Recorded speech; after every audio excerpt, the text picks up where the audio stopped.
It's kind of funny. I was thinking about it. The digital LSAT, it seems new now, but 5, 10 years from now, it's going to be the norm. And I'm going to be that old guy who's saying, I took the LSAT back when it was on paper and pencil, this newfangled digital LSAT contraption that's internet connected with interactivity. And this is just version 1.0. So all of those tech issues you saw with the LSAT in July, they're going to work out the kinks eventually. It's a Tuesday night, and for some reason, you're spending your summer evening devoted to studying for the LSAT, which I understand, honestly. The LSAT is an important exam. It's the number one factor in your law school admission process. And so it's good of you to be here tonight. It's good of you to be focused on digital LSAT prep, because the fall is the first time the LSAT is going fully digital in North America. July was a pilot run. Half of test takers got the digital format, half got the paper and pencil format. LSAT chose for you, and you didn't get any advance notice. And by the way, July LSAT scores are coming back August 28th, which is just about 2 weeks away from today. So those of you who took the July LSAT, I hope you rocked it. I hope things turn out well for you when scores come back in 2 weeks. And although canceling will give you a free retake on a future LSAT administration, I still suggest not canceling unless your score was embarrassingly low. Because if it was decent, you might as well keep it on record. Although, of course, you can retake it in September, October, or November. You don't know that you'll necessarily do better, although I hope that you do. One question I've been getting a lot lately about the July LSAT is, can you use your free retake on the September or October LSATs? And unfortunately, you can't use it on the September LSAT specifically. In fact, the September LSAT registration deadline has already passed, but you can take it in October or November. And although you could register for October now, having not yet canceled the July LSAT, LSAC will give you a free retake. They will refund you for the October LSAT if you want to use your free credit from having canceled the July LSAT. So that's just a little bit of bureaucratic rule wrangling that I wanted to get out of the way, because that is a thing that was recently just announced. Now, if you are planning on taking the LSAT in October or November, I would recommend that you register ASAP, even though the deadline for the October LSAT registration is not until September 10th, because for some reason, LSAC has not made that many test centers available for the fall. I don't know why. Maybe it has something to do with the digital LSAT transition, but register now. Already in New York, there's not a single test center available for 200 miles.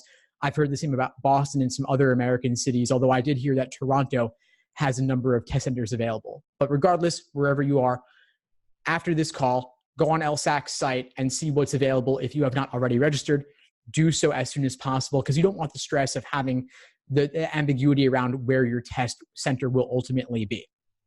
So that's just some quick housekeeping stuff. Now, the agenda for tonight, in all seriousness, is, of course, discussing the digital LSAT and specifically taking your questions about digital LSAT prep. I do have a walkthrough in mind just to quickly show you what it looks like if you haven't already seen it. And what I will be walking through is specifically the familiarization tool on LSAC's website at familiar.lsac.org. That is pretty much your one-stop shop right now for looking at what the digital LSAT looks like. Right now, there are 3 tests in the digital LSAT format, tests 71, 73, and 74.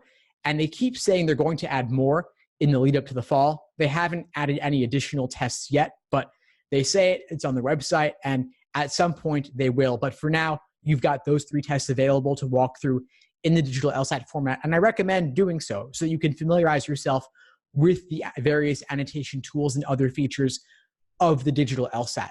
Don't do this on the computer. Don't do it on a smartphone. It's especially not smartphone friendly. Do it on a tablet. The digital LSAT will specifically be on a Microsoft Surface Go, but any old tablet will do. You can use an iPad. You can use a Samsung. You can use an Amazon Fire tablet as well. Again, in Microsoft Surface Go 10 inch is what they'll be using, but any 10-inch tablet would be a good substitute. And so if your friends or family or your parents have one, borrow theirs just for an afternoon or two so you can walk through it. And The Amazon Fire HD10 is only $150, and I've put the link in the chat here. I would recommend getting it, and you can always return it afterwards if you decide that it's not for you and you don't really want to keep it long-term after your LSAT prep. A couple of quick things I want you to be thinking about in general when it comes to the digital LSAT. It is different, of course, to do LSAT questions on a screen versus doing them on paper, and it's different doing it on a tablet than doing it on a computer. And so use a tablet, use a stylus.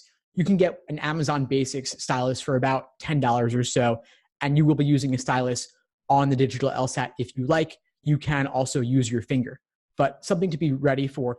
It is a little bit different. The other big thing I want you to know, if you take away nothing else from this session tonight, is that you cannot draw freehand on the tablet. You cannot write on it on the screen with your stylus the way that you could write on a piece of paper with a pen or a pencil. And so practice like it's game day. Use scratch paper. On the digital LSAT, you will get scratch paper. You will get a booklet of about 12 to 14 pages. It's going to be that newsprint style material, similar to what you took the SAT on, similar to what the old paper LSAT was like. And so if you want to be really extreme about your prep, you could actually get newsprint to use for your scratch paper. And I'm putting the link to some newsprint scratch paper in the chat as well, if you want to truly mimic it, because it is thinner, it is cheaper material than your standard white 8.5 by 11 paper that you print things on, for example. And so if you want to mimic what it would be like to potentially erase too much or write too vigorously and tear a hole in the paper and get used to avoiding that in the future, you could use some newsprint. The other big thing, and I'll show you this on the LSAT site, is that on the digital LSAT, you can only see one question at a time. This is much different, of course, than on the paper version, where you have a 2-page spread for logic games, you have a 2-page spread for reading comprehension, and you can see the whole grouping of questions at once. And to answer the question on pencils, initially LSAC said that you could only use a pen, but they since changed their policy and you can also use a pencil, despite the fact that it's a digital LSAT. Your stylus will have a stylus tip on one end to use on the tablet, and it will have a pen in black ink on the other end. But you can also bring pencils and bring erasers to use as well for your scratch paper, depending upon your preference. Now, with reading on a tablet screen and being able to see only one question at a time, it's good to get used to narrowing your field of vision and getting used to seeing only one thing at a time and clicking around between different parts of grouped material. And so I recommend you get used to reading dense material on screen and that you get used to reading complex material on screen as well. So there are two specific tools I recommend to help you get faster and better at reading on a screen and you're getting quicker overall. They're called phrasereader.com and spreeder.com. And I'm sharing the links in the chat here so that you can take a look at them. And I also want to briefly show you what they look like, because it is something that's worth exploring. And in my courses, the live online masterclasses and the weekend masterclasses, I walk through this a bit as well. But here, basically, I've taken phrasereader.com. I've taken LSAC's press release trumpeting how well the July digital LSAT went, despite the various tech snafus that happened with tablets running out of battery and proctors forgetting styluses and such. So I just thought it'd be funny to put that in here. And we can parse this text and display it at various speeds. So here I'm displaying it at 300 words per minute, which is, I think, a fairly reasonable speed. And you see I'm narrowing my field of vision to individual chunks of text. I cannot see the entire thing at once. And if I wanted to, I could increase the speed to 325 words per minute or 350 words per minute, and so on. Let's say I go crazy to 500, you can see it's much, much faster. So just something interesting to play around with there. This is very desktop friendly. You can copy paste in pretty much anything. And then spreeder.com is also great. And I think this is more app friendly as well. So maybe if you want to use it on a tablet, I'm not sure, I think you might be able to. So that's something that's worth checking out as well. And you can see they've got ebooks on there too. So you could really use anything. You could use free public domain text from Project Gutenberg. You could use, if you have the PDFs of the old LSAT exams, you could copy paste the text from those into these apps as well, which I'd highly recommend. or you could use The Economist or Scientific American as well if you just want dense text that's tougher than the average listicle or email that you're typically used to reading on screen. Now, any questions so far, feel free to leave them in the chat. But in the meantime, I will go on to showing you the familiarization tool on LSAC's site. This is LSAC's site, again, familiar.lsac.org. You see here they have some video tutorials that I think aren't especially useful. But on the right, they have 3 practice tests in the digital format, tests 71, 73, and 74. And these are all relatively recent. We are now at exam 87. And so these are from approximately 2013, 2014. So fairly recent, but not so new that you would want to save them for the final week or two of studying. So I want to go over now to the familiarization tool just to show you a little bit of what it looks like. And I'm going to show it to you on their tutorial over here. Let's see. So we've got some practice tutorials. This mimics the multiple choice. And notice that automatically already the countdown timer is going, even though I'm just on the directions page. They've already started the clock, and this happens with the actual digital LSAT as well on test day. And so don't treat reading the directions as free time. This time does count against your time allotted. And so you would never waste time reading the directions on the actual LSAT. Of course, you would want to jump immediately into the questions. So let's do that. So we've got a question here. This is where the stimulus would be. This is where the question stem would be. And these are the answer choices. And there are a number of features here, some useful, some not. I really like that you can flag questions to come back to later. So you see I'm flagging up here on the upper right, and it automatically puts a little flag on the bottom navigation bar here. So I can see later if I've gone on to question number 5, you see I'm on 5 now. Number 1 is still flagged, so I know I want to return to that at some point. So I think that's really the best feature of the digital LSAT on top of the countdown timer itself, which of course is great because it removes all ambiguity around, are the proctors correctly timing you or not? Are they giving you the 5-minute warning or not? And actually, at the 5-minute warning, you can no longer remove the countdown timer. But during the rest of the exam, for the first 30 minutes of any 35-minute section, you can click in the upper right and the countdown timer will disappear. But because we're less than 5 minutes remaining, it will not disappear in this instance. Some tools that I get a lot of questions about are the underlining tool and the highlighting tools. So you can see I can highlight in yellow, I can underline, I can highlight in 3 different colors, yellow, pink, and orange, but I cannot highlight in multiple colors at the same time. If I highlight the pink area in orange, it does not combine to create some new color, and I cannot underline what I've previously highlighted. Once I highlight, once I underline, it removes the highlighting. And if I go to question 4 and come back later to question 5, my annotations of highlighting and underlining still remain, just as it would if you were doing so on a paper version of the LSAT. You can also use the eraser to erase your highlighting and underlining as well, which is nice. But you see there's no pen or stylus on the screen. I cannot actually draw on the question itself. That is not an option here. Some accessibility features: you can increase text size to be large or extra large, and you can make it extra small as well. You can also increase the line spacing if that makes things easier for you to read.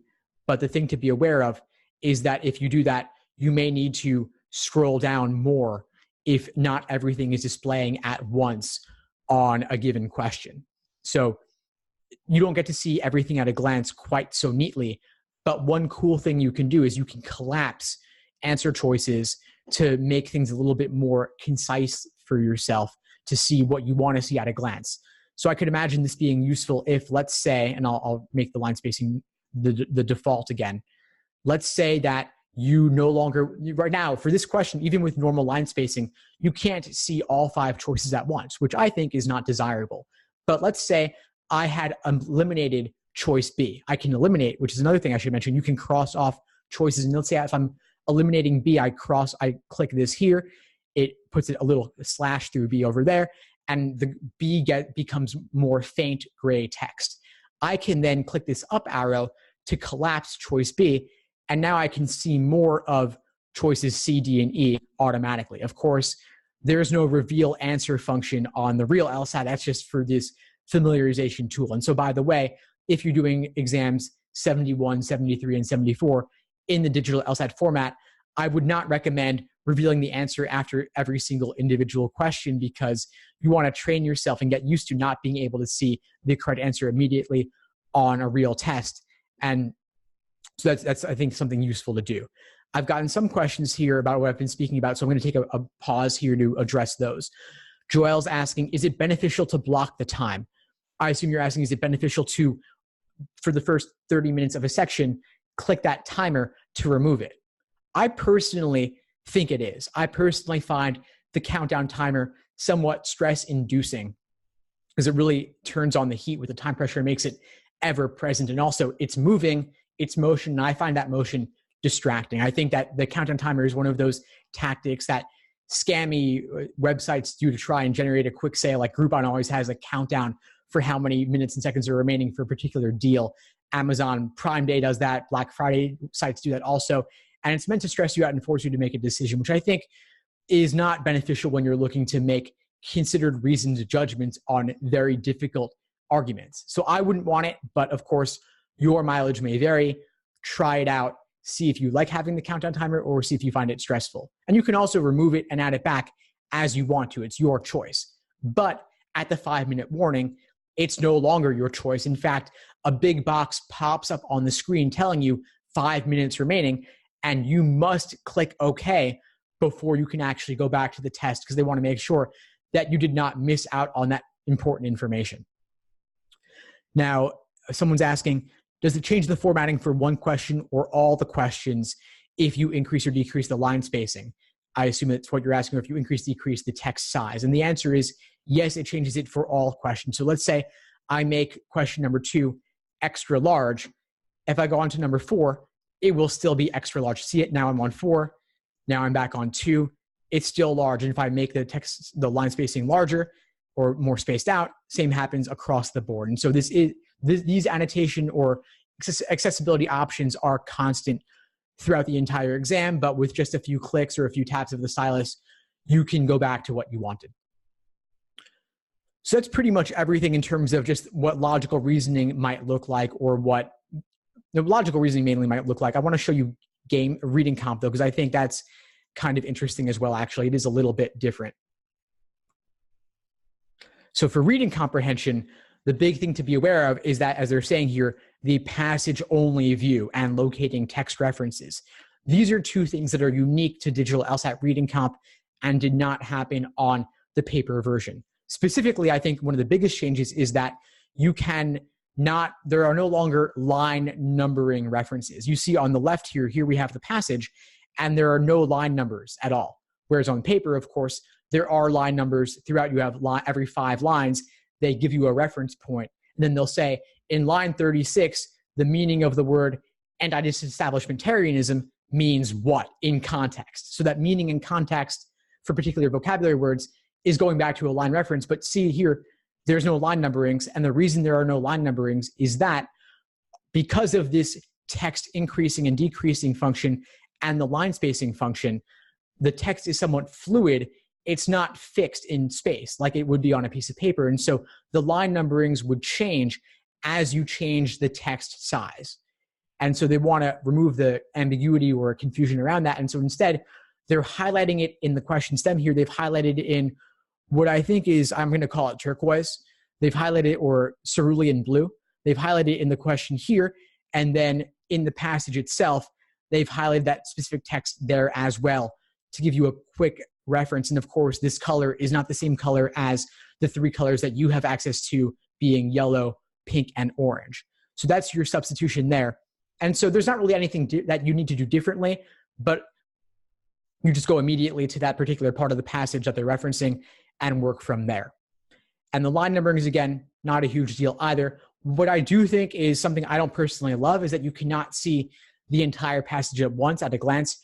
You have to scroll up and down here, or you can click the passage only view, which will sometimes give you a 2-page spread within the tablet, or you may have to click to the next page if the passage is spread across 3 pages or 3 columns which it typically is, as you'll see if you look at tests 71, 73, and 74. Something to be aware of. Not anything that you necessarily need to do differently, but you should be ready for it. And personally, I like to have the question and passage side by side and scroll up and down, but you should play around and see what works for you. Reading comprehension, more than any other section, is personal in nature, and it really requires some experimentation to see what you like and see what you don't like. Now, so to answer Sonia's question, the short answer is more experimentation with this and getting used to reading text on screen. So if you have access to the PDFs of the old exams, I think that's wonderful.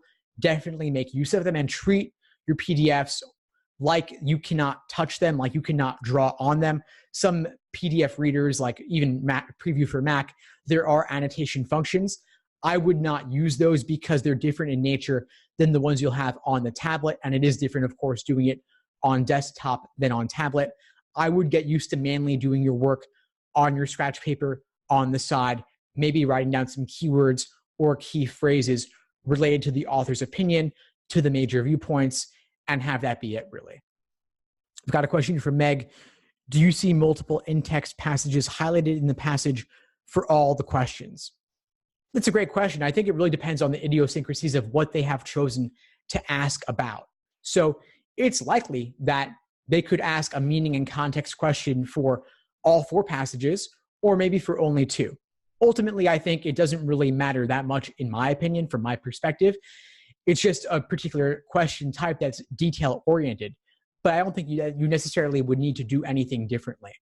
In my experience, from what I can remember, some passages have those line reference or paragraph reference questions where there would be a paragraph, where there would be a highlighting reference point, as there is for question number 2 here. And in other cases, there might not be. It really varies from passage to passage, from exam to exam, but it is one particular thing to be on the lookout for, and nothing more than that. As for logic games, it will be somewhat similar in that it's more similar, I think, to logical reasoning, where you can only see one question and the rules at a time, kind of like this, where with the paragraph being a bit longer, because you're also going to have the rules over here. Then you'll have one question one by one, and you can either click the right arrows and to go back and forth, right and left over here on the bottom right, or you can click the navigation bar at the bottom. And of course, I should just show you, if you bubble B for number 5, it will be bubbled on the bottom as well. And that little vertical rectangle shows you which question you're on in the moment. So you see I've clicked over to 4. Now we're on number 4. If I flag number 4 and go to 3, now 4 is flagged and 5 is bubbled. And if also, I should mention that just as highlighting and underlining remains constant, even if you leave a question and come back later, if you eliminate certain choices, like I eliminated A, B, and C here, if I go to number 1 and back to number 3, those will still be grayed out and still be eliminated. So that's a quick general walkthrough of what the digital LSAT looks like. I'm happy to answer further questions on the format or how to prep, given that it is on a tablet. Like I said, you don't need to buy a Microsoft Surface Go specifically. Any old tablet will do, but I do recommend at least doing a few exams on the tablet, specifically just to get used to what it's like. I've got a question asking, do I suggest answering questions that were flagged just in case you don't have time? And my answer for this doesn't really vary whether it's the paper version or the digital version. It depends on your personal pacing. If you typically are down to the wire, if you typically run out of time without completing the entire section, I would definitely bubble things in the moment on the test. I would not wait till the end because you might not ever come back to it. The 5-minute warning is typically a good point to bubble in anything you haven't up to this point, or ideally, you have a small time bank of at least 3 to 5 minutes to go back and bubble anything you flagged. I think flagging reduces the time pressure a little bit, because instead of frantically flipping through your pages looking for what you have not completed, you can see everything you have not completed if you have flagged all of those questions. And so at the 5-minute warning, or even with a few minutes remaining, you could then go back and at least bubble in something for all of those. And there is no separate bubble sheet.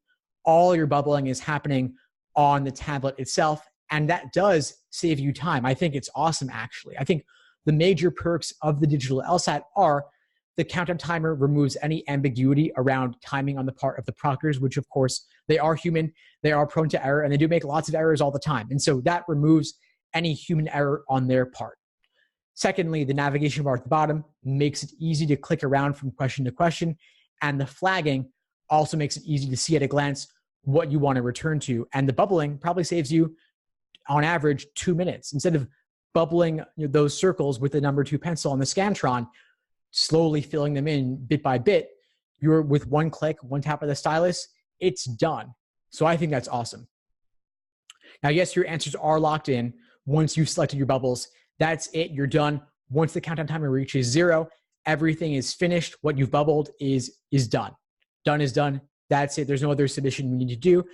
The other thing I should mention is that you automatically are moved from section 1 to section 2 to section 3 immediately. There is no short break where they're saying, put down your tablets, pick up your tablets. Like on the paper LSAT, you did have about 5-10 seconds where they're saying, stop and then start. Digital LSAT, it's seamless, one section to the next. Your only break, your only breathing room is between sections 3 and 4, just as it was on the paper LSAT.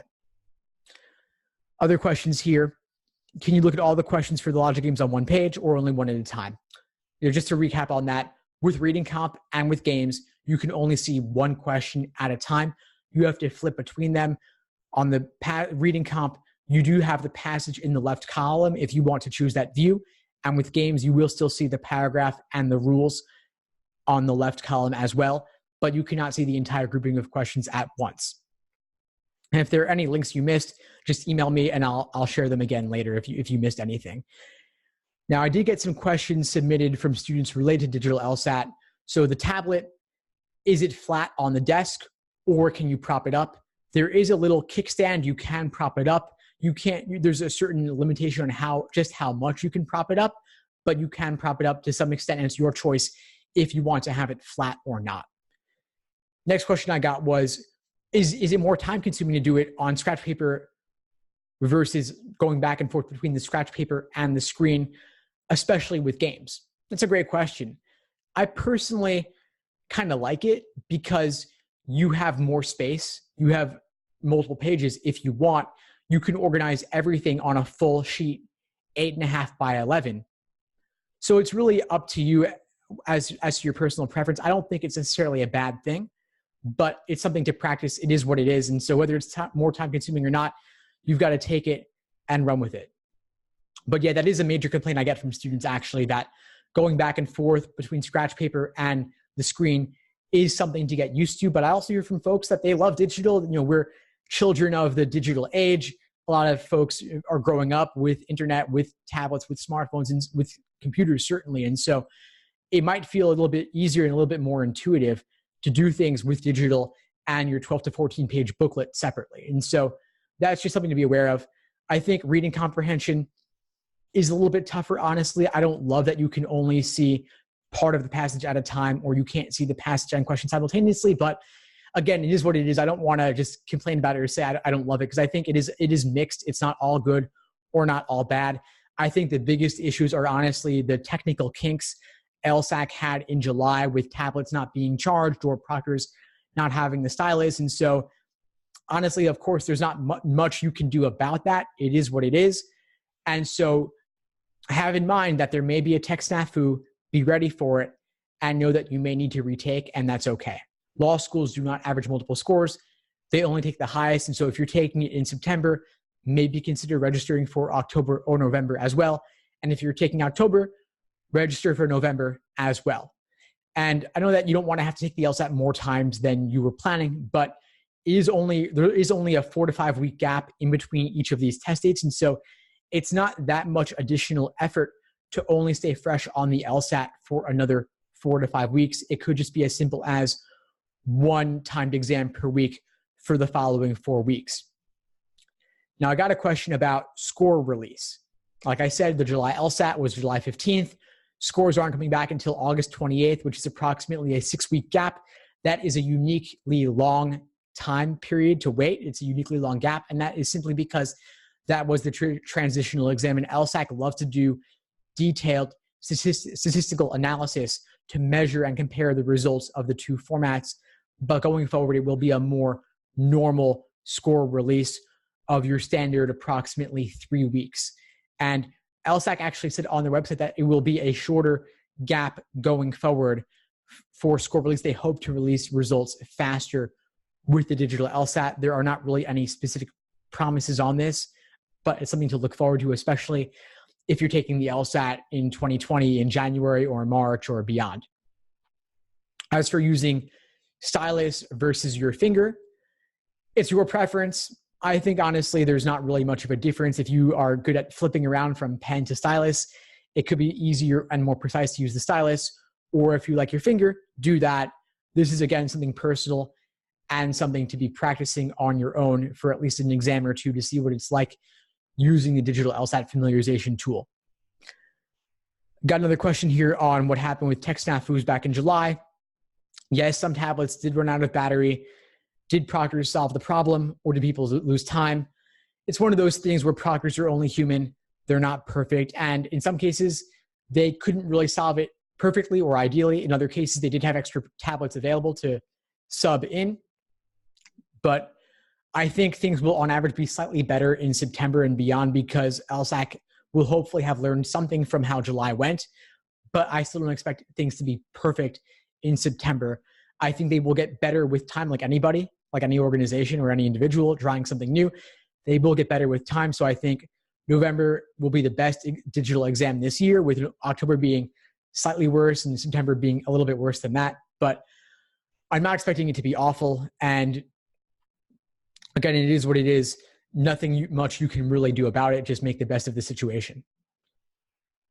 Let's see. I think there was a question earlier that I didn't fully address. Scrolling back through the chat here. But if you have other questions, please feel free to ask, because I've said a lot here and I don't want to just have me talking about what I care about. I want to answer your questions too. Another thing, the writing sample. Yeah, so the writing sample, thanks for bringing that up. The writing sample has gone digital. June was the first case where it went digital. You are no longer doing the writing sample at the test center. You're doing it on your own time afterwards from your own device, from your own computer. So you're doing on test day, you're just doing the 5 LSAT sections, your games, your 2 logical reasonings, your reading comp, and your experimental, and that's it. The writing sample you can do later that day, later that week, a month from then. You have up to 1 year to complete the digital LSAT writing sample. And the only thing is that they will not release your score to law schools until you have completed at least 1 writing sample. If you have previously taken the LSAT, whether paper or digital, you're done. You don't need to ever do the writing sample again, unless you want to pay the $15 and do it again, which I don't really know why you would.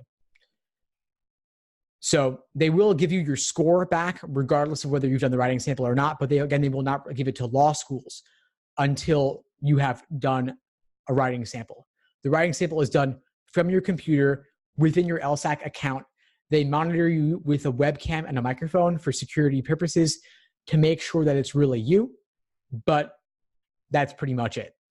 It is timed 35 minutes, just like before. The content is the same, only the format has changed, just like the digital LSAT itself. Content's the same, only the style in which it's delivered has changed.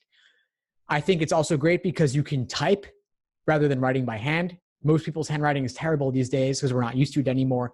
And typing is more legible, which means that that law schools will perhaps take the writing sample more seriously than they did previously, because it's easier to read. They're more likely to look at it if it's easier for them to read. But again, it's really only one of those things where it could hurt you, not help you. The writing sample is not going to get you into law school. But if you do a terrible job on it, it could pull you out of the running. So take it seriously. And if you're a non-native English speaker, of course, give special attention to it, because the biggest reasons they're using the writing sample is to see, are you proficient in English? If you're a non-native speaker in particular, and if your grades in college in English were terrible, if you're not a good writer, if you're just not that literate and don't have a good vocabulary, the writing sample is a way for them to see, do you really have the ability or not? And so if your grades were a bit low in college, the writing sample is your chance to show that you actually are good at writing and your college writing was not reflective of your true abilities. And so because you're typing it, you might complete it faster than you would have otherwise. So maybe use that extra time to proofread, check your spelling, check your punctuation, check your grammar. I don't think they have any of those functionalities in the writing sample, the digital writing sample. And so it's worth reading through it to double check that you've done your best possible writing.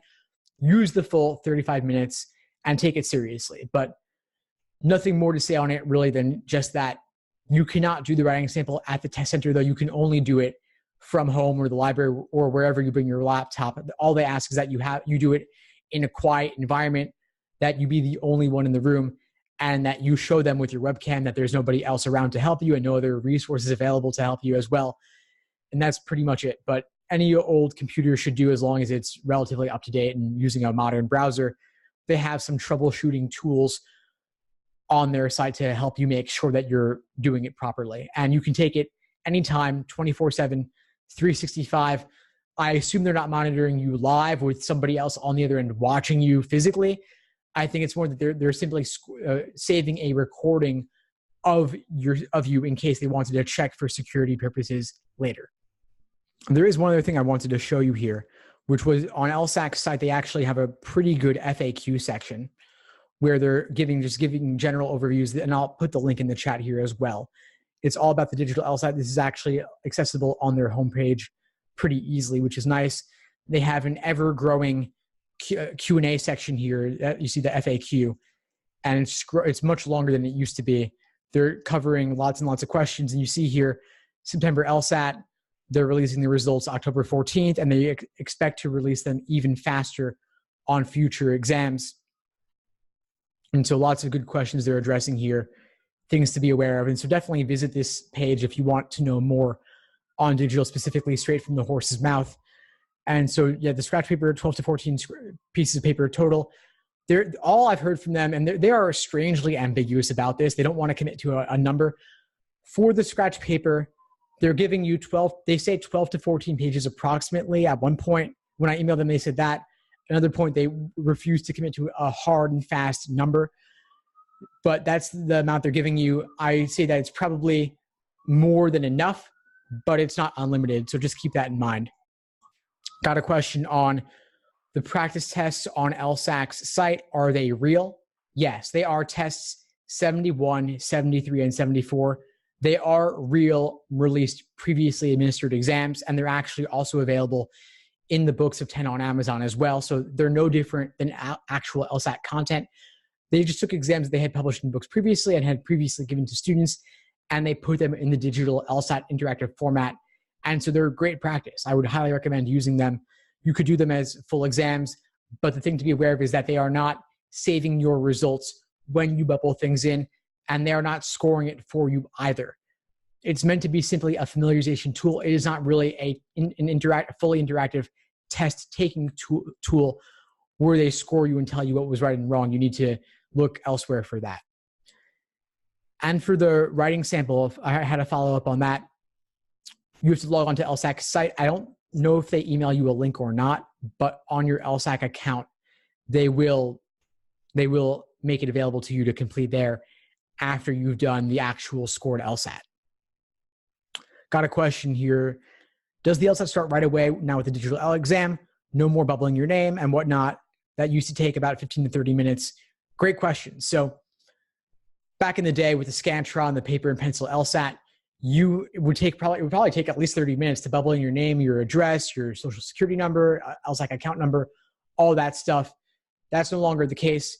Now your tablet already has all that information preloaded, and they actually they greet you with your photo that you uploaded to LSAC's site. So it's very much like 1984 Big Brother-ish, where they already know everything about you. It's in there already. So you're starting pretty soon. They are still reading directions. They are still giving you some general rules of the road, but you're starting faster. And so you're not going to be there as long as you previously were, where you had that 30 minutes to bubble in your basic info and then another 35 to do the writing sample. So your test day has shortened quite a bit. It is pretty much now approximately 3 to 3.5 hours with your 5 35-minute sections and not too much more than that other than the break and any housekeeping stuff, tech issues aside. So back to the scratch paper, how to follow up on that. It's a booklet. It's a booklet with staples and that newsprint I sent you earlier. You're going to have that booklet and that's going to be it. And so you have your pencils that you bring yourself. You'll have the pen that's on the stylus. As for how early to get there on test day, I always recommend, of course, allowing extra time, getting there at least 20, 30 minutes early, just in case of any transportation issues, whether it's you're taking a train or a bus or a car or a cab, whatever it may be. Get there early, just in case, especially if you're on a college campus where it could be tough to find your actual test center sometimes. So get there early, find the room, just so that you're secure. You could bring some warm-up questions to do before you leave the test center, before you go into the test center. Bring a favorite logic game or a favorite reading comp passage or a few logical reasoning questions. They could be printouts or photocopies, and then you toss them before you enter. And I would not talk to other test takers because they could only stress you out. You never know what they're going to say, and it's not your job to comfort them or to listen to them talk about how much they know or how little they know. Or just keep to yourself before entering, and that's pretty much it. In terms of test day prep, I would suggest doing at least 10 full-length timed exams before test day total, no more than 1 or 2 a week max, so that you have sufficient time to review them. And I would do at least a couple on the digital LSAT familiarization tool site. There are also a handful more on Khan Academy as well that are online, but they are not interactive and digital in the same way as the tablet LSAT is, although I'm not really sure why. I think that if you're 5 weeks out before the September LSAT, you could spend another week or two on reviewing weak areas and individual timed sections. But for the final 4 weeks or so, I would focus on doing those full-length 5-section timed exams along with detailed review of those exams. Definitely not 3 a week. 1 or 2 a week at most, I think, would be sufficient. And that's a full-length 5-section exam, then maybe do a little bit of review later that day, and then review more the following day as well. So do a little bit of basics in the short term, then ramp up to full-length exams for that final month. And if you're not feeling ready, if you don't have enough time, I would postpone to a later test date or take multiple, take October and take November as well, so that you have more time for detailed review. And as for what that detailed review looks like, it's a number of things. It's flagging or keeping a running list of every single exam you've gotten, every single question you've gotten wrong, and every single question you've had difficulty with. And you want to see, was your misunderstanding in the stimulus for logical reasoning in terms of the method of reasoning? Was it in misidentifying the question type in the question stem, or was it in the answer choices? And so I recommend talking this out with a friend or a tutor or a coach or a study buddy, or writing it out in a notebook. That could be like your mistake journal, where you keep a log of everything you ever had difficulty with, and you're writing out where your misunderstanding stemmed from, what was the method of reasoning in the stimulus, and if your misunderstanding was in the answer choices, what was tempting about the wrong answer choice that made you pick it, and what ultimately made it wrong, what was discouraging about the right answer that pushed you away from it, and what ultimately made it correct. And you want to do this again and again and again for the most difficult questions you encounter. Of course, not for every question on the exam, but for maybe the 10 to 15 per exam that you had difficulty with, whether you got them right or wrong, or you guessed and got lucky. Remember that it could have just as easily gone the other way the next time around. So I would recommend reviewing those as well. And this takes time. It takes a lot of time. It could take, if you got maybe 15 questions wrong and guess on another 10 questions, that's 25 questions to review. And spending 10 minutes per question would already be over 4 hours. And if you're spending more than 10 minutes, it takes even longer. And so this really does take a lot of time, and it's grueling, and it's not the most fun at times, but it's better to do fewer exams and review them in more depth than to do more exams and only do a surface level review. And so in terms of spacing your exams, if you are doing 2 a week, that's probably if you're studying full-time or you're only working part-time or only in school part-time. If you're working a full-time job, 9 to 5 or 9 to 6, you probably won't have enough time to do 2 exams a week, especially if you are doing these exams in the evening when you're exhausted. Maybe just do 1 exam a week on the weekends and use the rest of the week for review and review and drilling weak areas and doing individual timed sections. So maybe you do one, if you are doing 2 a week, if you are studying full time, have at least 1 day in between. And ideally 2 days. You could do 1 Saturday, 1 Tuesday, or 1 Saturday and 1 Wednesday. And that's good spacing. Had a question about more exams being released in the digital format. LSAT has released 3 so far. There will be more in the future, but who knows when? It's really up to them. I think it'll be soon. I think they'll probably release at least 1 or 2 more in the month of September before the September LSAT, but that's just my intuition. It's my guess. I don't have any evidence to go on that. In the meantime, if you do have only, of course, these 3 exams in the digital format, what do you do to get more? And I'd say the best thing is do them on screen with the PDFs, either on your computer or if you have a tablet, loading the PDFs on your tablet and treating it like it is a screen where you can't draw on it, and just using your scratch paper on the side and not using the tools like highlighting and underlining. I should mention that those tools, although they are available to you, I don't think they're especially useful, and your mileage may vary. You could try it out and see what works for you, but I don't think that it's really worth using those annotation tools specifically. I don't think it's necessary. I don't think that it's especially useful. So just something to keep in mind there. Now, I had a question about the best times to study. I would say in terms of studying, I would say do 1 exam a week on Saturdays in the morning, ideally, if your test is in the morning, then do 1 on Wednesdays or Tuesdays in the morning, or if the afternoons or evenings when you're free, do it then. Ideally, it's best to do your timed exams at the same time of day that your actual exam itself will be, just because of your biological rhythms and such. Got a question on games and reading comp. Should you move on if it's taking too long?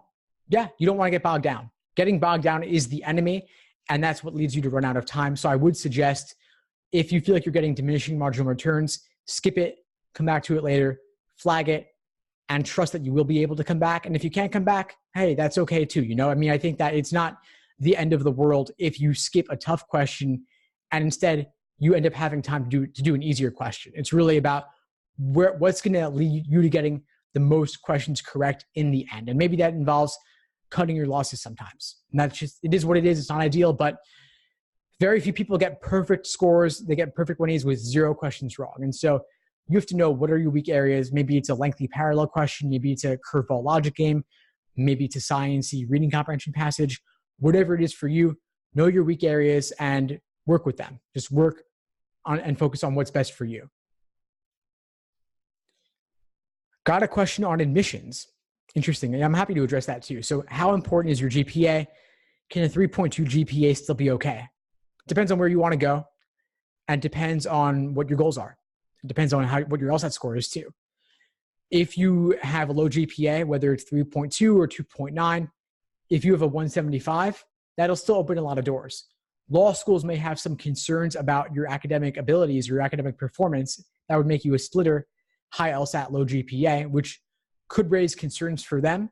But law school admissions is a numbers game. The admissions index is that unique combination of LSAT and GPA. So it might be okay in the end. Your GPA ultimately probably is what it is.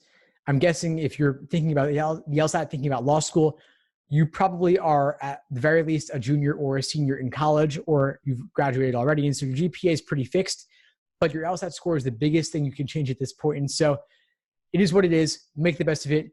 Get the best LSAT score possible. And that's what I'm here to help you do. It's what I talk about in my YouTube videos, in my podcasts, and my courses as well. And the courses, although the earlier material is focused on building the foundation, the masterclass recordings are focused on digital LSAT prep specifically, where I'm walking through digital LSAT questions, playing around with the format, the annotation tools a bit as well. And so go there for more if you want details on how to prep for digital specifically. Got a general LSAT question that I will address. If you're at a plateau with your LSAT prep, it could mean that you're burned out, in which case it's worth taking a break. Or maybe it's worth changing your approach. If there's a resource that you've been thinking about getting or using, but you haven't yet already, maybe it's time to make the investment in that resource, whether it's a book or a course or coaching or tutoring or finding a study partner, whatever it is. Think about how to maximize your prep, how to bring it to the next level, because when you're stuck in a plateau, what you need is to see what are your blind spots? What are you missing? What could propel you to make that breakthrough in your understanding? And so it could be getting a new book, getting a new course, getting a study partner, getting a coach, whatever you're considering, whatever you think could help you, make the investment, because just a single point more on the LSAT could lead to getting thousands of dollars more in scholarship money, or getting into a better law school, or getting off the wait list from a law school. And so that's why retaking is so important, why retaking is so worthwhile, because a retake through luck alone could get you 2 or 3 points more on the LSAT, because there is a margin of error or a score band of 3.5 points on either end. And so even if your true aptitude is a 160, let's say, you could take it in September, get a 160, and then through retaking in October, just by staying fresh on the LSAT for another 4 weeks or 5 weeks, you could get a 163 or 164, and that will make a major difference in your admissions chances. And so it is worth retaking. It is worth making the investment in that resource if you think it could help you do better next time around. And so breaking through a plateau always involves doing something differently and taking a break potentially as well. So I talked about earlier about detailed review. That is a really important part of the study process, and it is often the most overlooked. I recommend a 5-stage approach to LSAT studying, and that's what my study schedules are based upon as well. And I'll share a link to those as well. And in the courses, I also have detailed schedules that go along with the course lessons as well. So if you haven't gotten one, I've reached out to you, but if you haven't gotten it, please email me and I'll send it over to you. These schedules have a 5-stage process that I call LASER, the LASER approach to LSAT studying. It involves learning, accuracy, sections, exams, and review. Learning is theory, reviewing textbooks, watching course videos, learning the theory, just getting the basics of the various question types. Next is accuracy, doing individual questions by type, drilling, untimed, just getting used to what each question type is asking for. S is for sections, doing individual timed 35-minute sections to work on your pacing. Fourth is E for endurance and exams, doing full-length 5-section timed exams. And finally, R is for review, which I talked about earlier. And so if any one of those 5 things is missing from your prep, that is holding you back, and you need to take a step back and focus on this. A lot of students jump straight to exams because they want to see the results, and they do exam after exam, and they think they're reviewing, but they're not. If you're not doing the kind of review that I talked about, where you're articulating it, writing it out, looking for the patterns in the unique tricks and traps that you're falling for in terms of tempting wrong answers or discouraging right answers or confusingly worded question stems or densely worded methods of reasoning in the stimulus, you're not doing enough. You've got to integrate that into your prep. You've also got to do all the previous stages as well, especially learning theory first with the learning phase of the prep, and then gradually building up to the full-length exams with questions by type, then individual sections. And so make sure you're going through that process in order. My study plans incorporate that. My courses incorporate that as well. Got a final question from Arabella here, and then I'll leave off for tonight if nothing else. Arabella's asking, if I want to score at least a 170 on the test, but I'm at 165 consistently right now, could I get to 170 in time for September, or should I change my test date? Right now, you've got over 5 weeks till September. That is enough time to improve 5 points.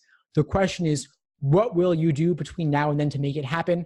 What haven't you been doing now? Because if you're at 165 consistently now, to me, that says you're at a plateau. You need a breakthrough. And so think about, what insights have you gotten from our session tonight from this class? What could you incorporate into your prep? What could you be doing differently? Integrate those changes into your prep. Make a change in terms of strategy or theory, depending on where you're struggling, and experiment. You have time to experiment. You have enough time over the next 5+ weeks to try something out at least a couple of times and see how it works for you. And then from there, make that change or not. but I guarantee you that there is something you could be doing differently between now and then that will help you get there. And the key is just figuring out what it is. Of course, we haven't worked together. I don't know your situation, but most people in my experience are taking too many exams and not spending enough time reviewing. So consider whether that might apply to your situation and make the change if necessary. If nothing else, I will leave off here for tonight. I want to thank you all for coming and investing in yourselves on this Tuesday summer evening. And please feel free to reach out if you need anything at all as you move forward with your prep. I'm happy to help however I can. Reply to my emails, reach out to me. I'm here for you. In the meantime, as always, I wish you all the best with your prep and take care. Have a good evening, everyone. Good night.